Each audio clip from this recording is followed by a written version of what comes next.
President, why wait for Congress to release the Epstein files? Why not just do it now? You know, it's not the question that I mind, it's your attitude. I think you are a terrible reporter. On paper, it was a transparency moment. According to public reporting, the Department of Justice took down several thousand Jeffrey Epstein-related documents, and media after redaction failures may have exposed victim identifying information. Within hours, the story stopped being about what the files contained and became about what the government failed to protect. The Trump administration had treated the release as proof of control and candor. Instead, the basic mechanics of safeguarding victims forced an abrupt retreat, with lawyers asking judges to order the website offline and the department acknowledging technical or human error. This is how a political disclosure turns into an institutional liability. According to public reporting, the Justice Department's Epstein files rollout was framed inside the Trump administration as a test of transparency. The posture was simple: release a large archive, claim the system is finally telling the truth, and convert that disclosure into political leverage. In this kind of strategy, speed matters, because speed controls the news cycle. But the blind spot was procedural, not rhetorical. A disclosure program involving victims is not a stage set. It is a compliance operation. When redactions fail, the state is not merely embarrassed. It is exposed as unable to protect the people it claims to serve. That failure is not a talking point. It is a risk event. According to statements described in public reporting, lawyers for Epstein's victims warned a federal judge that sloppy redactions had upended lives and created safety and privacy risks. That instantly pulled the story out of Trump's preferred arena, where narrative is fought through headlines, and into the arena he controls the least: court supervision and victim protection obligations. The administration's next move, minimizing the scope, only sharpened the problem. According to public reporting, Deputy Attorney General Todd Blanche defended the release and argued the redaction issues affected only a tiny fraction of the materials. But the political objective was not fractions. The objective was legitimacy. Once victims are plausibly identifiable, legitimacy collapses, even if the percentage is small. In practical terms, the negative consequence is predictable. Copies spread faster than corrections. A government can take down a website, but it cannot take back a screenshot. Trump's leverage depends on the appearance of competence, and the first impression here was procedural failure. According to public reporting, the department ultimately took the archive offline and began revising redaction protocols. That is the tell. When a release is truly controlled, it expands. When it is unstable, it contracts. The Trump administration cannot demand maximum disclosure, while the Justice Department rebuilds the machinery that makes disclosure safe. This is the first squeeze point. Every additional day of cleanup invites more scrutiny and more court pressure over how the process moved before safeguards were locked. And as the paper trail grows, Trump's claim of control shrinks. The failure point was not mysterious. It was the most basic problem in modern disclosure. Once sensitive information is released, it replicates. According to public reporting, the Justice Department acknowledged that technical or human error led to inadequate redactions in Epstein-related materials. That phrase matters because it tells you this was not a debate about what to publish. It was a breakdown in how to publish it safely. In the Trump administration's posture, disclosure is treated as a blunt instrument. Release a large archive, force opponents to respond, and claim victory for openness. But the state's duties do not bend to that rhythm. When victims exist, the government has an obligation to avoid identifying them, and that obligation is enforced by courts, by professional ethics, and by the practical reality that exposure can cause lasting harm. According to public reporting, lawyers for Epstein's victims told a federal judge that sloppy redactions had turned lives upside down, affecting nearly 100 people in ways that included safety and privacy concerns. Some victims described threats and the need to take defensive steps after information circulated. Those details, reported in plain institutional language, are the difference between a political story and a protection crisis. The legal mechanism that follows is simple. When lawyers ask a judge to intervene, the timeline is no longer owned by the executive branch. According to public reporting, victims' attorneys urged judges to order the Epstein files website taken offline. That request is a pressure signal.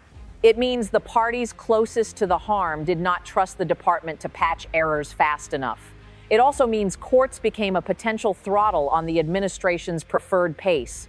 Then the department did what risk managers do when a system is contaminated. It isolated the output. According to public reporting, the Justice Department took down several thousand documents and media, and the Epstein Files website went offline while revised redaction protocols were put in place. According to public reporting, Jay Clayton, the U.S. Attorney for the Southern District of New York, described the failures as technical or human error and outlined changes intended to prevent repeat exposure. Whether the failures were isolated or repeated, the key fact is that the department had to halt distribution to prevent additional exposure. The adversarial problem for Trump is that the error cannot be minimized without admitting loss of command.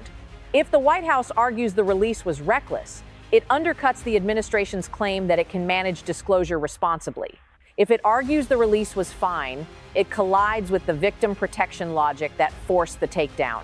According to public reporting, Deputy Attorney General Todd Blanche defended the release and said the mistakes affected only a tiny fraction of the overall materials. There is also a secondary constraint that traps the next phase. Once the department concedes technical or human error, future releases must be slower, more audited, and more defensible. That means more review layers, more lawyers, and less room for political improvisation. The project becomes a bureaucratic program, not a headline event. Negative consequences follow automatically. First, the government cannot fully reverse exposure once third parties have copied or cached materials. Second, journalists and courts treat the entire archive as unreliable until proven otherwise. Third, any future disclosure arrives under a cloud of distrust and legal vulnerability. Trump's intended leverage was momentum, but the machinery has shifted into containment mode, and containment always moves slower than politics. The moment the files came down, the power balance shifted. The White House can frame a release, but it cannot overrule the legal and ethical duty to protect victims. According to public reporting, victims' lawyers went to a New York federal judge and described a situation in which people who had already survived exploitation were now exposed again by the government's own paperwork. They argued that names and other identifying details had appeared in materials that were supposed to be scrubbed of victim identifying information before publication.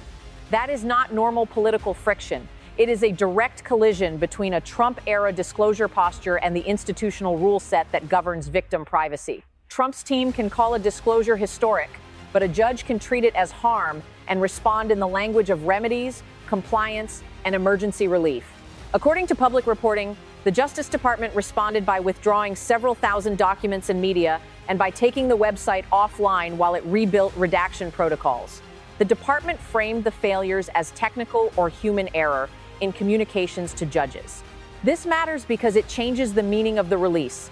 Instead of a controlled transparency project, it becomes a live operational failure that has to be managed under legal threat.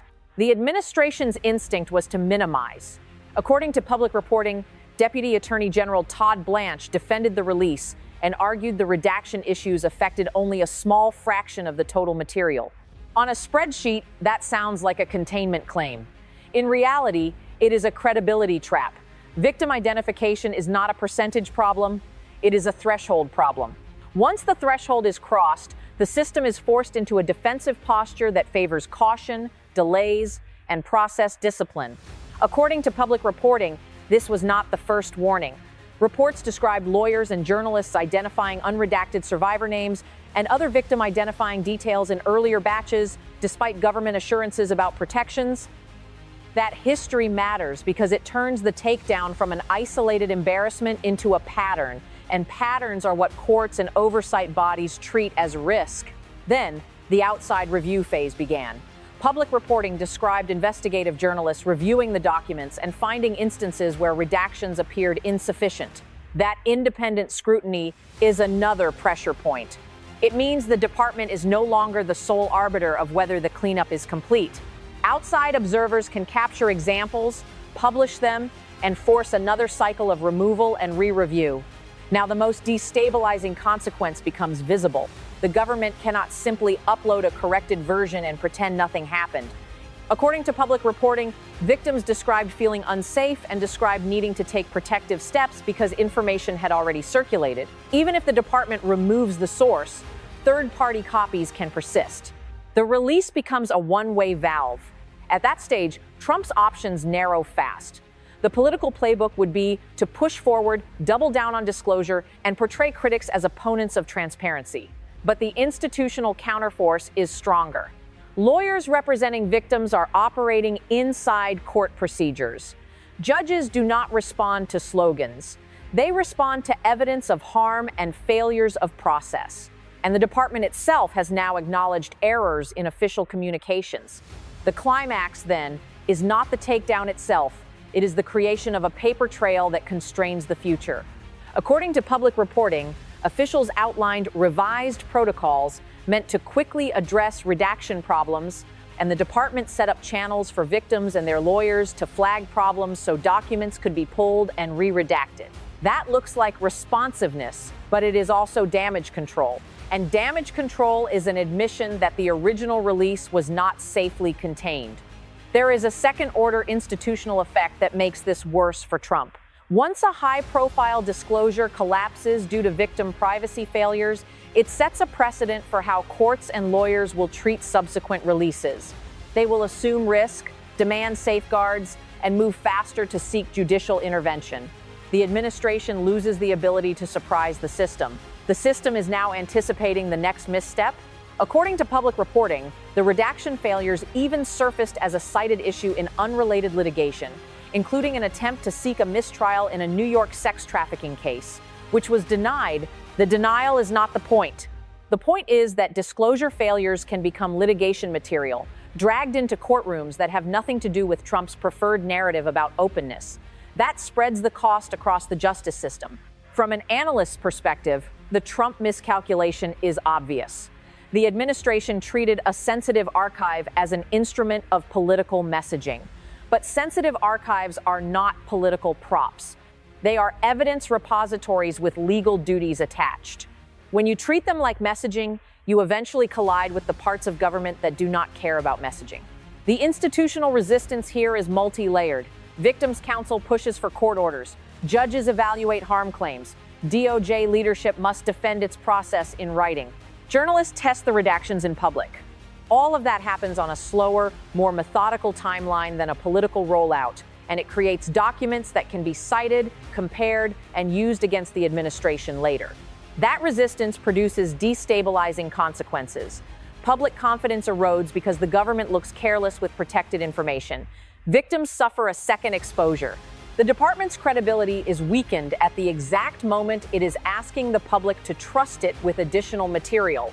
And Trump's core advantage, shaping a story through forceful timing, disappears because timing is now set by remediation and court pressure. So the climax is a reversal of control. The administration launched a disclosure to show it could drive transparency. The outcome was a takedown that signaled vulnerability and a chain of institutional responses that made speed impossible. The next phase is locked in. Every additional document that returns online must survive legal scrutiny, public scrutiny, and the fear created by the last failure. And that makes the White House progressively less able to dictate what happens next. After the takedown, the story moved from release theater to governance. According to public reporting, the Justice Department said it would revise redaction protocols and remove materials that might identify victims. That is not a one-day fix. It is a rebuild of workflow, staffing, review layers, and accountability, all inside an agency that now knows it can be hauled back into court if it fails again. Trump's posture depends on speed and dominance. The miscalculation is believing that transparency is something you can stage once and then move on from. In reality, transparency is a system. It creates obligations, it creates audit trails, and it creates a standard you have to meet every time. Once the department admits technical or human error, every future batch is judged against that admission. Institutional resistance now hardens in predictable places. Courts have already been asked to step in. Victims' lawyers have established a record of harm claims. According to public reporting, they represent more than 200 alleged victims and have argued that the website should be shut down until safeguards are proven. That means any renewed release can trigger immediate filings, not political debate, but courtroom procedure. There is also the reputational constraint inside the department. Senior officials have to defend their process in writing. Line attorneys and reviewers become more conservative because the cost of another miss is no longer an embarrassment. It is the exposure of victims and an institutional scandal. That conservatism slows everything, and it makes the White House's desire for momentum irrelevant. The destabilizing consequences extend beyond the Epstein archive itself. Public reporting described the redaction failures being cited in another case as litigation fodder. That is how bureaucratic mistakes metastasize. A disclosure intended to showcase competence becomes a reference point for incompetence, usable by defense teams, plaintiffs, and critics who want to challenge the government's handling of sensitive information. For Trump, the corridor of options narrows to two imperfect paths. He can demand faster releases and risk another failure that deepens harm and invites judicial intervention. Or he can accept a slower, lawyer-dominated process that drains the political value from the project and leaves him looking reactive. Either way, the institutions, courts, protocols, and professional duty are writing the schedule now. The longer the cleanup continues, the more the administration's transparency narrative turns into a running tally of preventable errors. There is also an information security reality that politics rarely acknowledges. Redaction is not a single tool.